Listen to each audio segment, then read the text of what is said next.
All right, welcome back to Close. We're live at the Real Deal Forum. We're joined today by Stephen Siegel, who's the chairman of Global Brokerage at CBRE and one of the most recognizable names in New York City brokerage. I think we can tell that just from watching you walk the floor. Everybody's coming up to you. I won't fail to introduce my co-host Lee Bergstein. I'm pretty bad about that. Yeah, well, Lee will just jump in if he needs to. But yeah. Back to Stephen. He started in this business at 17 years old at Cushman & Wakefield. He went on to become its CEO and then the chairman and CEO of Insignia ESG before joining CBRE. And he's advised on some of the largest corporate tenants of the country, some of the biggest deals. He's also the author, which we were just talking about, of From the Bronx to the Boardroom. Stephen, welcome. Thanks for coming on with us. Thank you. Happy to be here. Yeah. So we're here to talk about the New York City office market, specifically what the data is actually saying about this return to office boom that we've seen since COVID ended. Who's leasing, what they're leasing, and just the general recovery in New York. I guess the overall question is, you've been in this business a long time. What did nobody really predict about this market that we're seeing in New York with the office boom as it is? The pandemic created the mentality and persona that working from home was really okay and productive. And it was a misconception. It was okay because there was no option. Right. And it took 2 full years, candidly, for people to realize, as Jamie Dimon said it, they want butts in the seat because the camaraderie, the synergies, the creation of ideas and thoughts are not obtained sitting home alone. So 2 years of should we work from home, Google, we don't need any people in the office, to we need people in the office, to a booming trend that says in the office is where maybe it's up to 80%, maybe Fridays are dead. I said, Steve Roth said, Fridays are dead and Mondays are on life support. Mondays are not. I love going to the office. I felt trapped during the pandemic. When you're home. So it's people coming back to the office. It's general business growth. It's belief in this being the greatest city in the United States, which it is. And also a lack of premium product, because there was a big flight to quality, obviously. Anybody having an expiration in 2032-ish or 3 better be in the market now if they want something new. There's not enough buildings being built. The good news off of that is B buildings that are not convertible are rising with the tide and becoming economically viable for landlords to make investments in, because they're getting rents now mid to high 70s and even into the low 80s by adding amenities, spending some money, maybe upgrading a lobby, whatever it's needed. And it's viable to do it now instead of having it sit there 40% vacant. There was just a deal on 3rd Avenue, 605, at $120 a foot. Yes. Very unique, must have this floor, da-da-da. So it's a distorted value. The real rent for that building, though, has reached $80, Yes. which is extraordinary. It is. We're in 783rd, and we liked it because the rents were lower than even just going over to Lex, but Yeah, I mean, it's changing rapidly. I did a deal with the governor's office, state of New York, at 919, and I really feel I have the top 3 floors at a 79 start. That would be at least 110 now. Yeah, no, absolutely. You want to jump in? What do you make of, fourth quarter 2025, 12 million square feet in office leasing? Q1 of 2026 continues the boom. A big portion of that are financial service firms.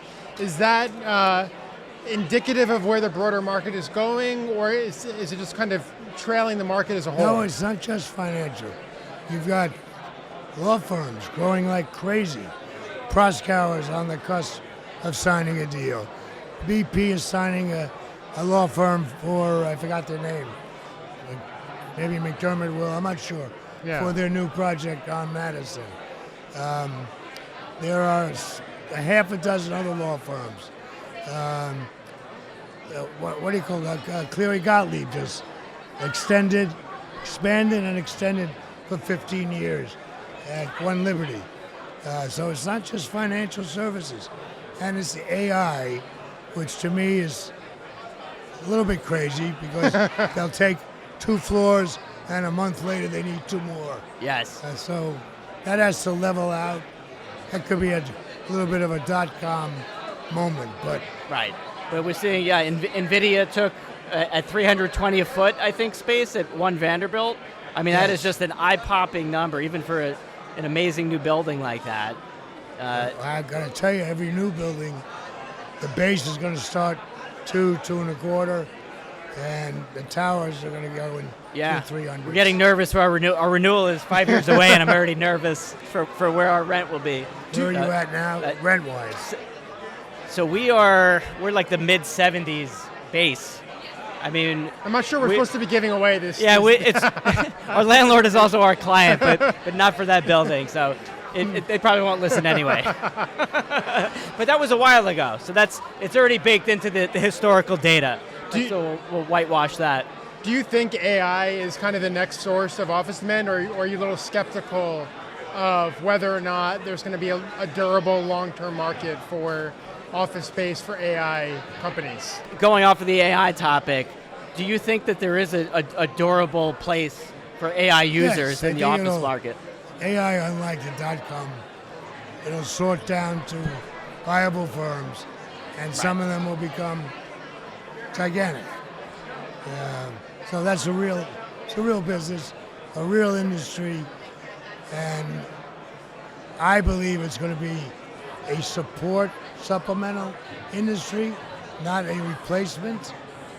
I chair a charity for stem cell donations, and I was telling the story, we hired an AI firm to help track potential donors that would take 80 people.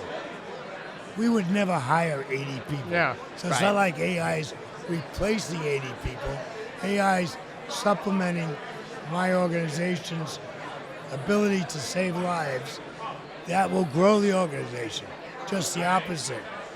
I know there are law firms that have used some AI to replace associates, but I don't think, and certainly in my industry, people want to deal with people.